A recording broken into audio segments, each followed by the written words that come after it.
Welcome to the fastest daf in town. Today we're going to set this Moed Katan daf Yud Ches. We are going to begin on the top of Yud Ches Amud Aleph, second line from the top. Pinchas, Achua de Mar Shmuel. Pinchas was related as the brother of Mar Shmuel. Itra be Milsa. He was involved in a matter. Rashi says, "But Pinchas, Achua de Pinchas Havi Avel." It's a nice way of saying, a softer way of saying that Pinchas was in mourning, so he was sitting Shiva. So Shmuel Mishal. So Shmuel came to greet him. Taimamine, says Rashi, L'daber el liba de Pinchas, basically to speak to his heart. Chazinhu, he saw L'trufe dahavi nefishin. He noticed that his fingernails were quite long. Amalei amaylo shalkat lahu. Why don't you cut your nails? They're a little long. So Amalei ibedidei havis. If you were an avel, mimazal zalt be kulihai, would you have been mazalzel so much? In other words, as Rashi says, bavelus de shakal turfach. You wouldn't have cut your nails during the sitting of Shiva, so how could you be asking me to do so? So havi kishgaga shiyaitzi milifnei shalit.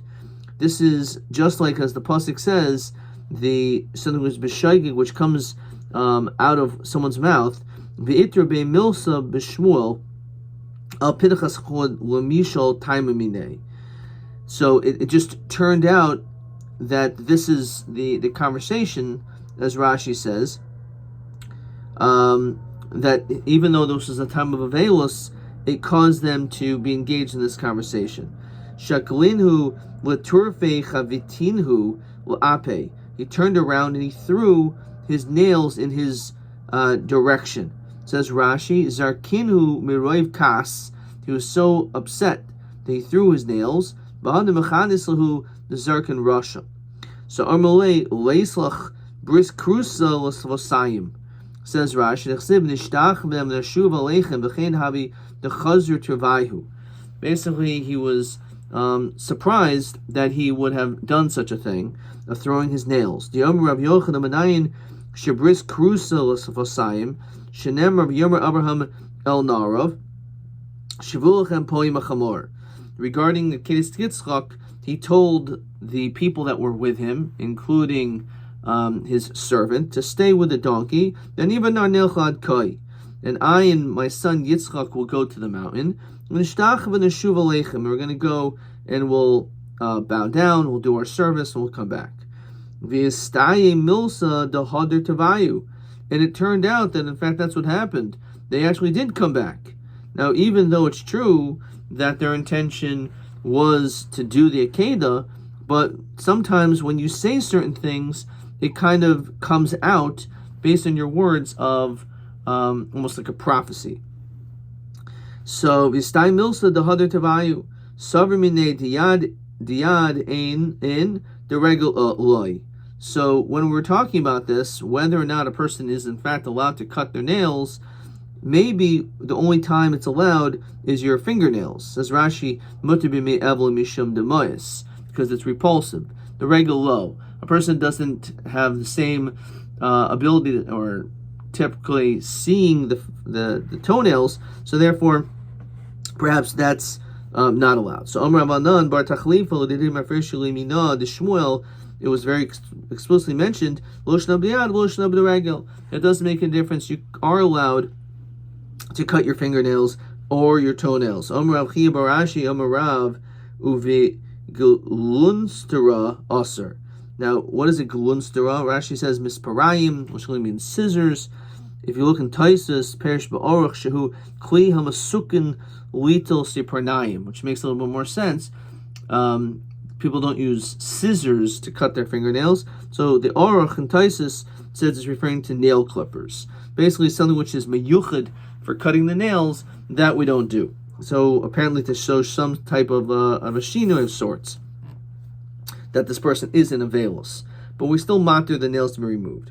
Amar Rav Shimon bar Abba Havi Kamid Rav Yochanan Ben Rashi B'chol Shemoed. So he was in the base medrash and it was Chol Moed.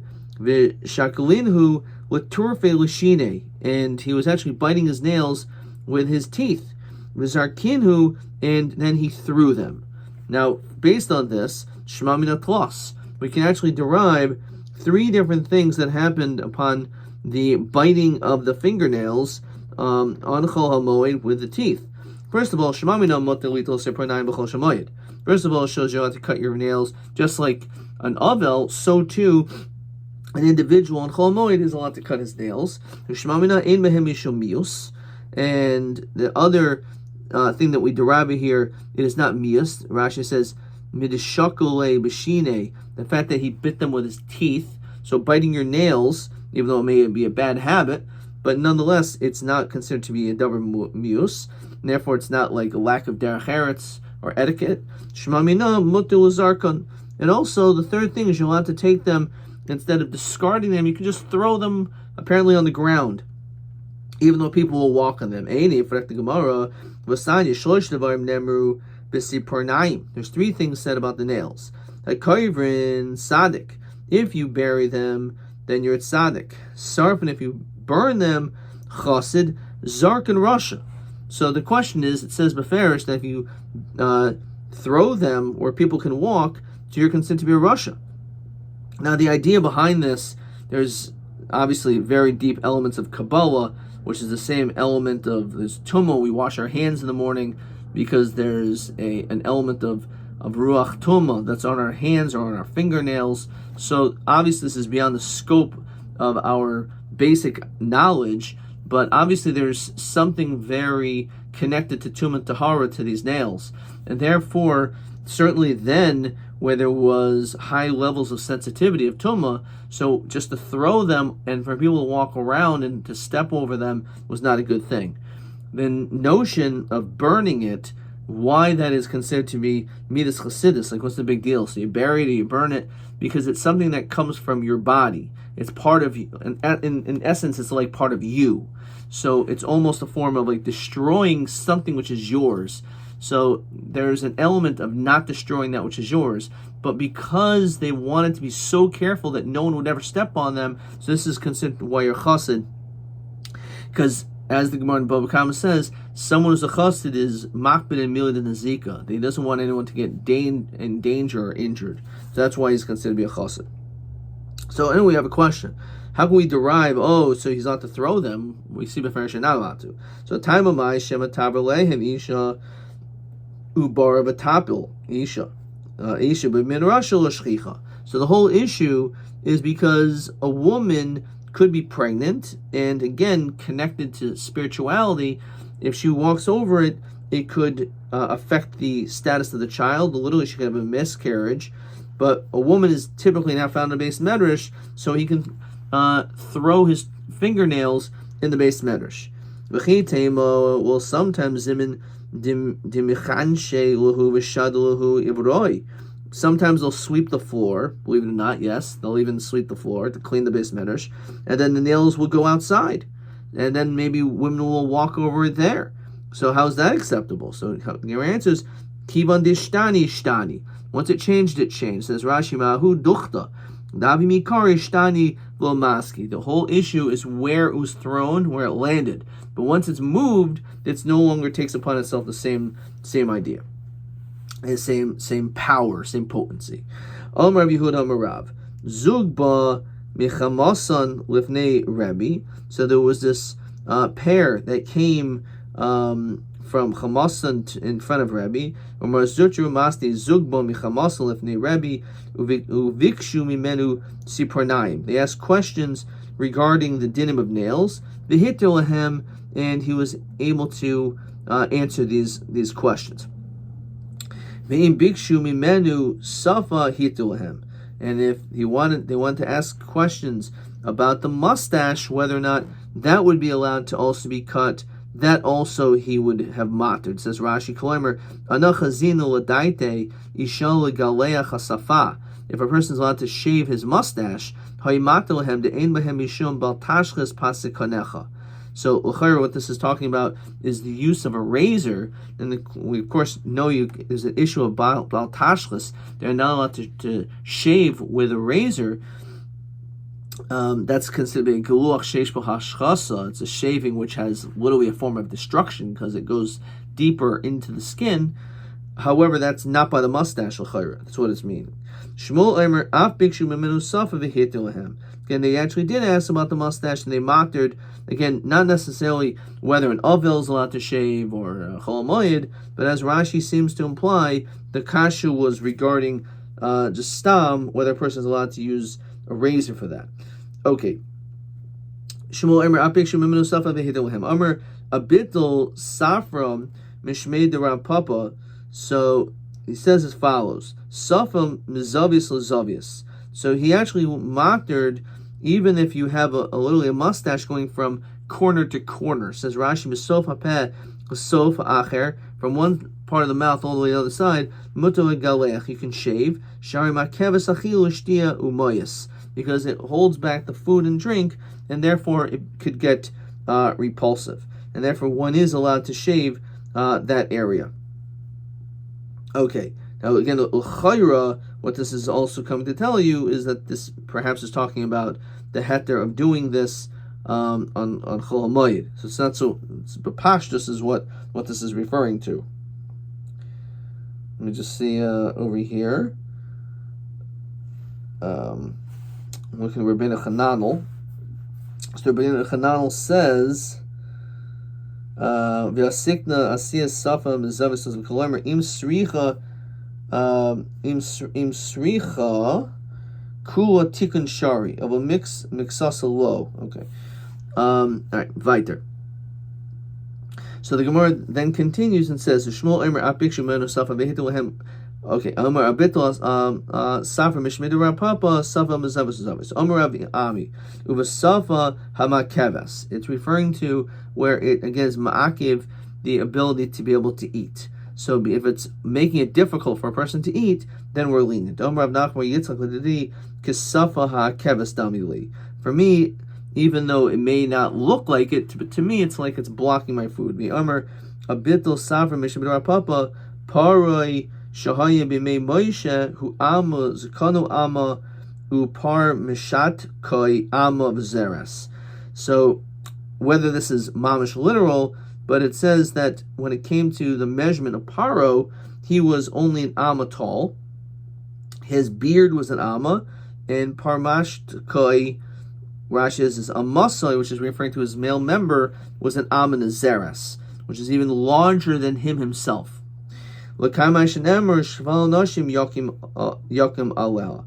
people who are lowly people, those are the ones that will basically take rule. Yomer abitul safra mishmei Rav Papa paroi shahay b'mei Moshe amgushi hoya. He in the days of Paro, he was magushi. Rashi says machshefais. He was involved in witchcraft. Okay,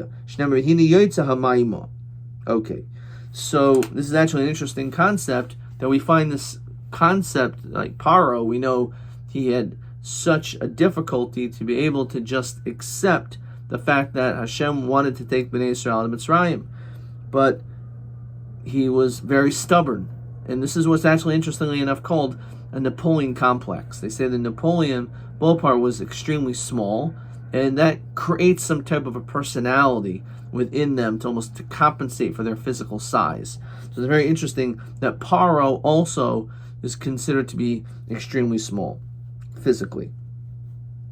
And perhaps the notion of being tall, being very short, it could trigger off these certain emotions. Moshe, on the other hand, was the greatest Anav, and he was also 10 amos. He was exceedingly tall. Okay. Weiter. So, who is allowed to do a laundry on Chol Moed? If you come from another side of the country and all of a sudden you have no choice, so you can do a laundry. So, we saw this before. A person never has one shirt. He's allowed to launder it on Chol Moed because he really has no other choice, because this is all he has. He asked the question,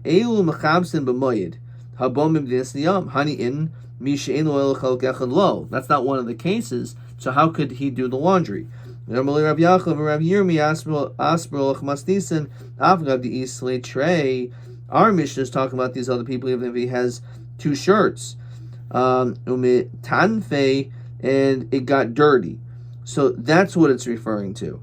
However, our situation is talking about where this person only had one, and therefore it's obviously clear the fact that he's laundering his shirt and he has to wrap himself up with something else. It's very clear that it's not that he was delaying, but he just had no other choice. Sholach Rav Yitzchak bar Shmuel bar Giyoyri mishmei Rav Yochanan kli pishtan mutal chavsin b'chol shemoyed.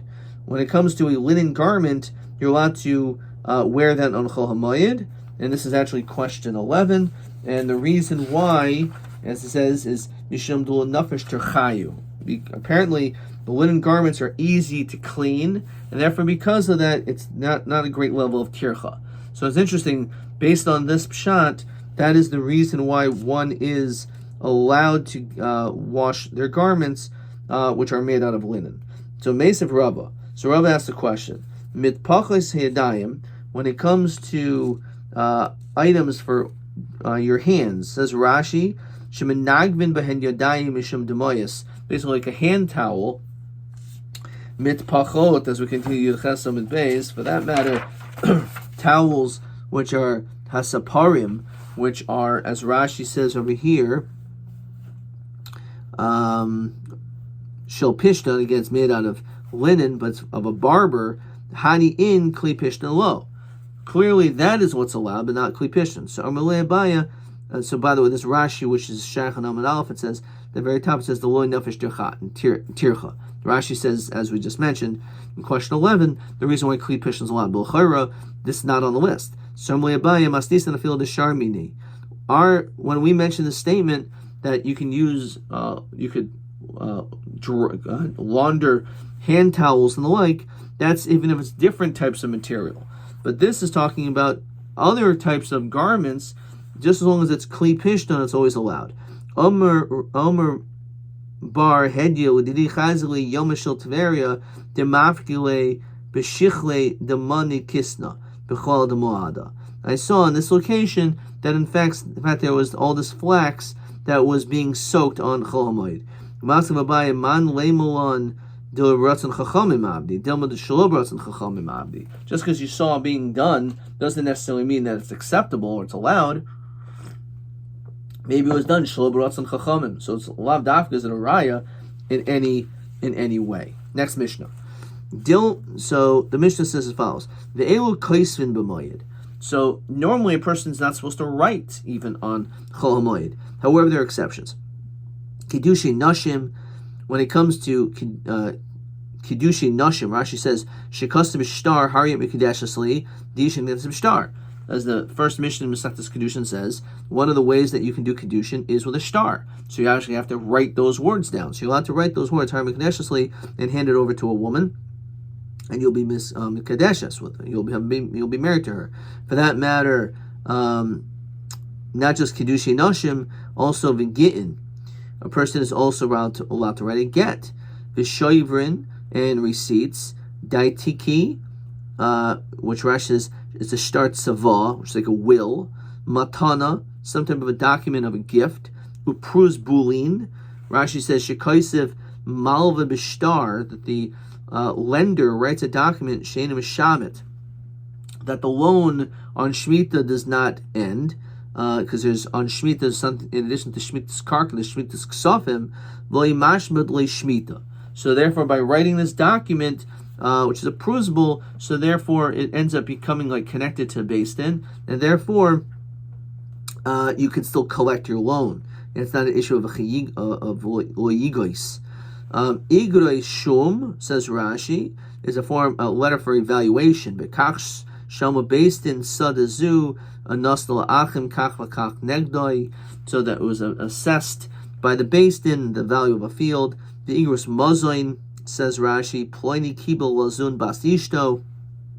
Person accepted upon himself to satiate his wife's daughter, so we have to figure out how much that is. Shtar Chalitza, when it comes to a document that Chalitza was done in the event that a woman dies woman's husband dies childless, and his brother, instead of doing yibum, he does chalitza. So that's also documented. Umeyunin, when it comes to miyun, when it comes to a woman who refuses to engage in marriage at a young age, because even though there's such a thing as Kedushi Maimer, which is din d'Rabbanan if a girl does not have a father, so even though it's as biti nasati, nonetheless, if the father is not around, the mother or her brother could marry her off as a katana, but then she has the ability, when she grows older, to do miyun. So this is a lot to be written down. Shtari birurin. Now we're going to see what this is. Rashi says, biru based in chel gzel lezeh v'chel gzel lezeh. According to Rashi, it means that they decide who gets certain portions. Gezeros based in decrees, the igros shel rishus. And Rashi says it's Siva Vikim Shel Shiltain.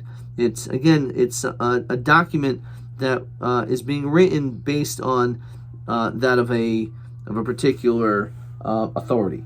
Omer Shmuel Mutul Aris Isha B'chol Shemoed. So even though we've learned already, and there was 4 reasons you're not to get married on Chol Moed, we do allow erison. The process of a kedushin is allowed. Shem Yikadmenu Acher, which is an amazing pshat, because of the possibility that what happens if someone else marries her. So that's considered to be a tremendous davar ovid. That's considered to be a loss, and therefore you're allowed to engage. Lema Masaile, the elu kaisim b'may kedushin nashim, my love shtari kedushin mamish. So l'chayra, this is what it's talking about, and therefore it's a raya that when it talks about shtari kedushin, it says kedushin nashim. L'chayra means the shtari kedushin, which is Hariyat Mukadeshasli. So where it says lo, Shitri Pesikta, maybe all it's referring to is the document which is comparable to a Tanoim, of the Tanoim, as we're going to see what that is. Rav Gidol Marab, Diom Rav Gidol Marab, Kama Ata Naisin Levincha Kach Lakach, Kama Ata Naisin Levidcha Kach Lakach. So you have the fathers on both sides, the Chas and the Kal side, and they agree how much they're willing to give to each of their children. Devikichu Kanu. So based on these words, that is enough that they have to stick to those words. So maybe that's what it's talking about. There's a special shtar psikta that they agree to these particular conditions, that they're going to offer a certain amount of money for each of the children that are getting married to each other. So it's a lav dafkas and a raya. Question 12. Amar Shmuel, mutul arisishim b'chol shemoed. Amayloi shamin lo kaisin b'moed kedushi nashim. The answer is because maybe when it says in our Mishnah, it's referring to, as we just said, shtar psikta. Biter. Leim saile. Einois nashim b'moed. You're not allowed to marry, actually do nesuin, as we said before. Lo basulos, lo manois, lo miyamin. You can't do yibum. Mimnesha simcha hi loy, because it's a simcha. The only heter, which we said, is if it's machzir gerusasai. The person got them divorced, so you are allowed to remarry the woman that you divorced, provided that she wasn't married to anyone in the interim. That is allowed. Hol arishari. Now l'chayra, all these other things are aser. Mashma that erison is mutter. Meretz is lo. Lo meboy kamer. Lo meboy aris lo kaven mitzvah. Maybe erison for sure, you're not doing any mitzvah by just doing erison. Elafil lisa nami de koavin mitzvah aser. You would think because you're Isaac in a mitzvah, so maybe we'd allow that on Chol HaMoed. The answer is certainly erison won't be allowed, but even a suin won't be allowed, even though it is a mitzvah to get married. Tashma, the Tana Debe Shmuel, Ma'arsin, it says beferish that you're allowed to do erison. Avoloi kainsin, but you're not allowed to do kainsin. You're allowed to actually get married. In Eisen Sudas erison, we don't have this huge meal. V'lo miyamin, and we don't do yibim nesha simcha hiloi. Shmamina, so it's a beferish araya. It says ma'arsin, that beferish it says you're allowed to do erison, that you are allowed to be laris isha on chol moed. Does he really say the whole reason is because otherwise there's a possibility that she may end up marrying someone else? It's already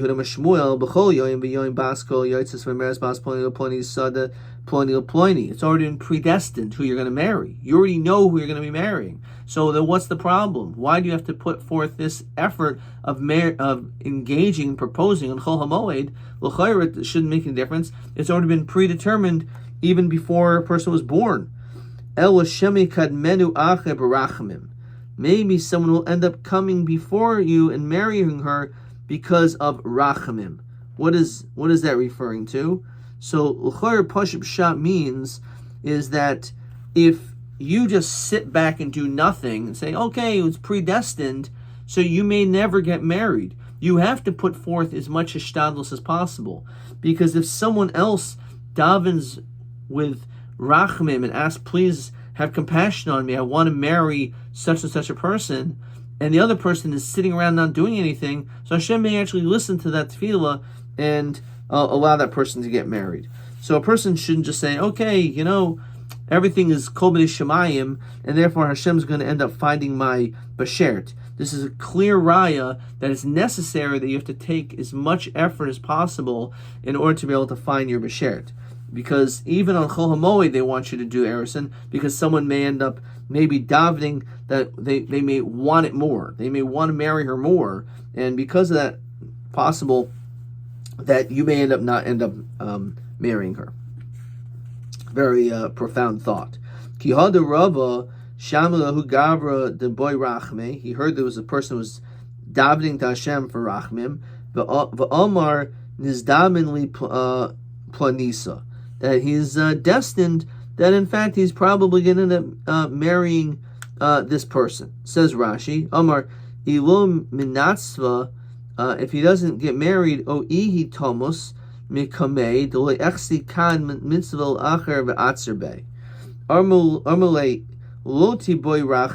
said, don't ask for mercy in this way. If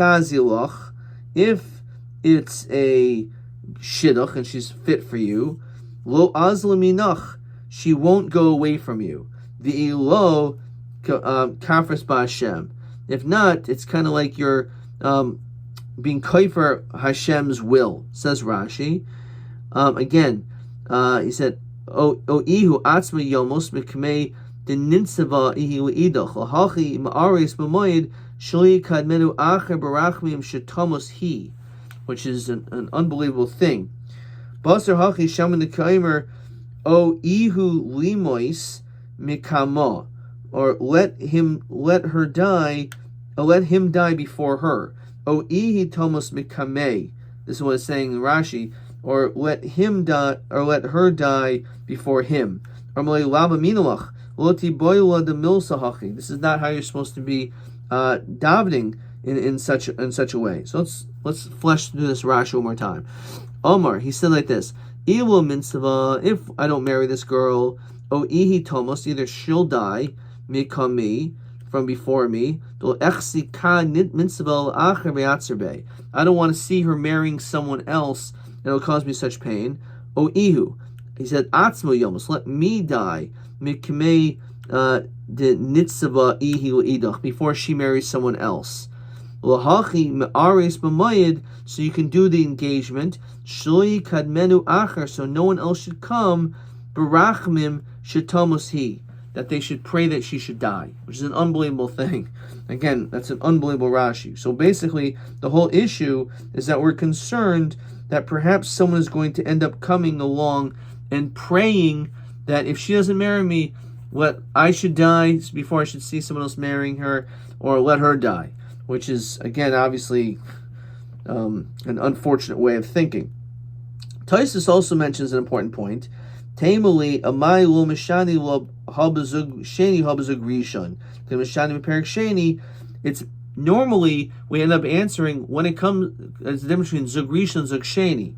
Zug rishon has already been predetermined. This zug sheni not. Ayin Taisus. Rav Shmuel Rav Misham Rav Shmuel Reuven ben Itztarbuli min atayr min avim min ksubim mashem isha leish. So actually, it's explicit in the Torah itself, in the Vim Ksuvim, that there is this connection that from Hashem, a man is to a woman. Min Torah v'yan Lavan u'Besuel, that Lavan and Besuel said v'yomer mi Hashem yatsa hadavar. It's not up to us It's already in Hashem's hands. Min Nevi'im dechsev. It says regarding Shimshon, the Aviv Imo lo yadu kimi Hashem hi, that his parents didn't realize that this whole notion of him marrying Delilah is actually from Hashem. Min Eksuvim dechsev. Bais v'hoi nachlas avos umi Hashem isha mas kelas. So again, we see it's from Hashem. Is the one who is actually entirely involved in the process of shidduchim. The Yomer Rab Mishum Rabbi Ruvain ben Itzter Rubili. The Amr of Mastisatana Amr Rab Ruvain ben Itzter Rubili. Ein Adam Nechsha B'Davar. A person is not going to be accused of something. El Inkin As. You're probably guilty. You probably did it. Because why would someone accuse you of something for no reason? Well, then the Gemara qualifies a little bit more. The imo asakulo, even if you didn't do the whole thing wrong, asamiksaso, you probably did something wrong. Imo asamiksaso, even if you didn't do some of it wrong, here believable asaiso. You probably had an improper thought to want to do it. Even though Hashem is not mitzrapa machshavul amaisa, but nonetheless there is an element of guilt. The imo here belibo asaiso ra cherim shosav samach. Even if you didn't do it wrong, you didn't think about it, but you saw other people doing it and you were happy, you kind of were hoping that you would be like that person. So Mesav Rabbi Yaakov. Rabbi Yaakov asks on this based on the pasuk. It says, "V'chapu b'nei Yisrael devarim asher lochein al Hashem Elokeichem." So we see beferish over here that it's possible that a person could look into matters and say that this is not the situation. It's not the case. Whereas it's hasam l'hachas David. What does that mean? So Rashi says this avera v'yade dolohoya. This was done l'hachas, and it was no v'yade dolohoya. Fine. Toshema, the pasuk says v'ikanu lo Moshe b'machnel Aaron kodesh Hashem. So Rav Shmuel bar Yitzchak Omer Mulam shekol echad kini l'ishto mimoishe. So we see that all these different people, they all had this different jealousy from Moshe. They only did it because of hatred.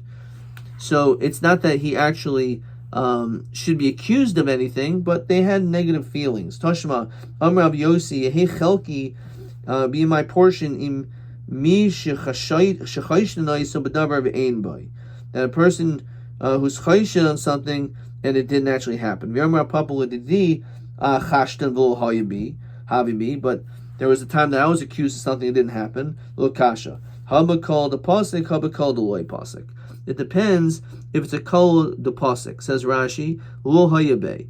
If it's a rumor that stops, then it didn't happen. However, it's a code, the low pasuk, if it didn't stop, the rumor continues, then hayabe, then that becomes an issue. So you can just see if it kind of dies down quickly, then perhaps then it didn't mean anything. But code the low pasuk, when it comes to like a rumor that doesn't stop, ad kama. So Rabbi Amrli Aim, Dumi Damasa, Yomo Palga.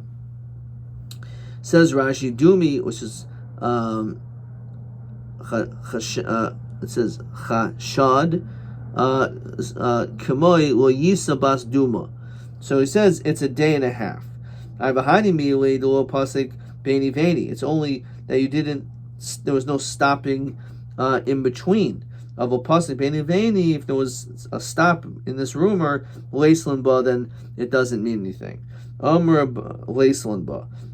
V'chi pasuk beni leveni, that even if there was a break, it's because it wasn't because of fear. Of a pasuk machmas loy. If the reason why people stop talking is because they're afraid they're getting into trouble, that doesn't count. Hader novat. Says Rashi, the basur the pasuk hischel kol novat. Basically, it starts up again. However, avol hader novat lo. But if let's say the conversation comes up again, so there's bad conversation or rumors about something that you're nechshad on, people stop and it starts again, so then that's a problem. However, it's only, as we said before, it's only if you don't have anyone that hates you and enemies. It's just the enemies that are raising their voice, but it doesn't actually mean that you may have done anything wrong. If a person has enemies, so they're going to say negative things about you, that doesn't necessarily mean that they're true. Okay, we're going to stop there. Let's see a couple of questions. TA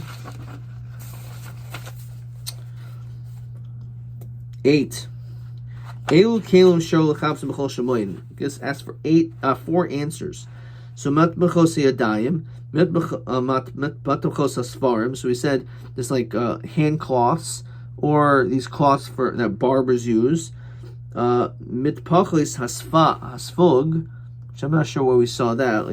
Like some type of like a washing sponge of sorts, and a kli pishta, which we did see. Okay. TB9. Ha'im regul oil minion. This is actually on yesterday's daf. Let's just get through it. let's make sure we said this properly. So I think it's on Yud Zayin Mebez. Ha'im regul oil minion shiva. Minion shloishim kishikavu beregel. So if actually there was a kfura took place on the regel itself, what happens as far as Yom Tov? So it says so the din is L'minyan shiva in oila. So it doesn't go. L'minyan shiva doesn't go up. Do'nogim mitzvah shiva beregel, because there's no mitzvahs of shiva on the regel. So therefore, it's like you never started keeping the regel. L'minyan shloishim oila the konogim mitzvah shloishim beregel, because you do keep shloishim during the regel. So therefore, the way that shiva is removed, even if you haven't been sitting for 7 days, is dafka if a person, let's say, already did the kvura on Erev Yom Tov and they sit down at least for a little bit, so therefore the shiva kicked in, and then the regel comes, and then at that moment the shiva, the shloshim, would be canceled. However, if the actual kvura took place on Chol Moed, so the problem, or during this time, and now it's the regel, so a person is not allowed to experience and show signs of shiva during that time. So the shiva doesn't count; it doesn't start until afterwards. However, the shloshim does already start because a person is still noig shloshim even on a regel. Question TB10: Mi she'enu cholok l'kroyev min izdabenu acher shiva him chayav b'kriya. Ad kan.